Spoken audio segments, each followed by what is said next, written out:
nga pala, sa harapan kasi, akala mo buo siya, di ba? Pero pag tinignan mo yung likod niya, ayun, malaki na rin yung cavity. Kaya pinapabunot ko ni ate. Noong una ayoko ng bunutin eh. Pero nung sabi niya merong cavity sa likod, ayun, pumayag na po ako. Okay, kita ba dyan sa salamin? Pwede na natin.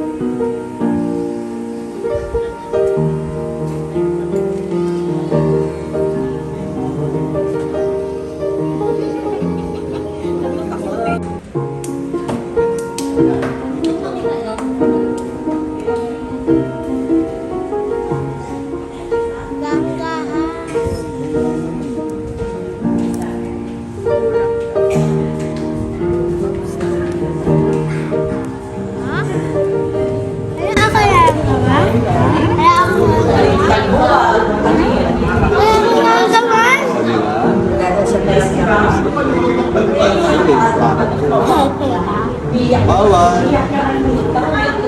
Sabi niya. Okay,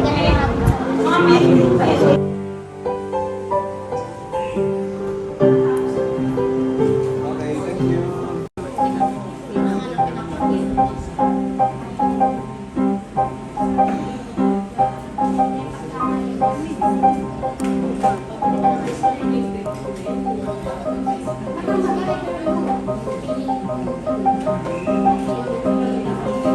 Ako ba?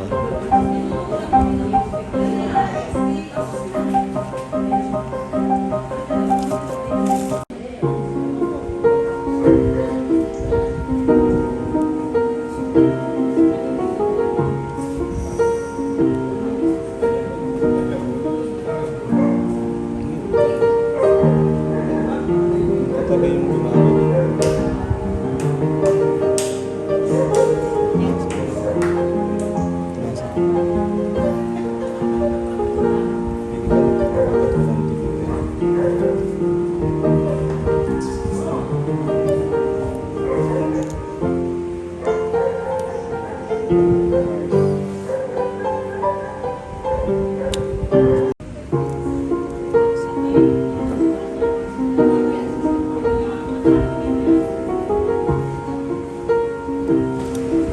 Kuya, tapon ko na. Doon nakatusok sa butas. Yung flies ka, doon nakatusok sa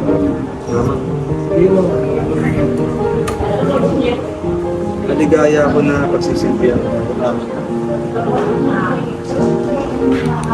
Bawat mga minuto lang namin sa loob. Hanggang gabi, malanig ka.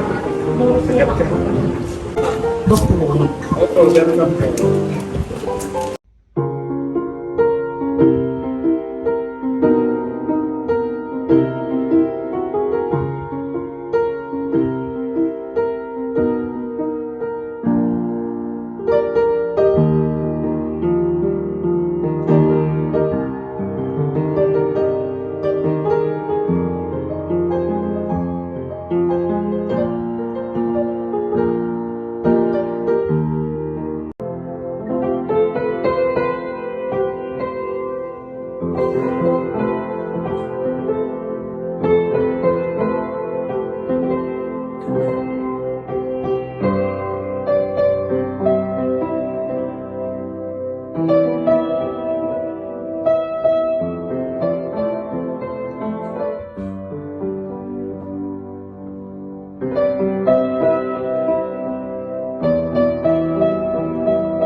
Si ate, nagpa-DIY siya.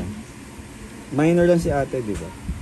Hindi alam ng parents niya nagpa-DIY siya. Kasi tinanong ko yung mami niya, sabi ko, ate, naka-DIY yung anak mo, sabi ni mami niya. Hindi ko nga alam dyan eh, sabi niya ganyan.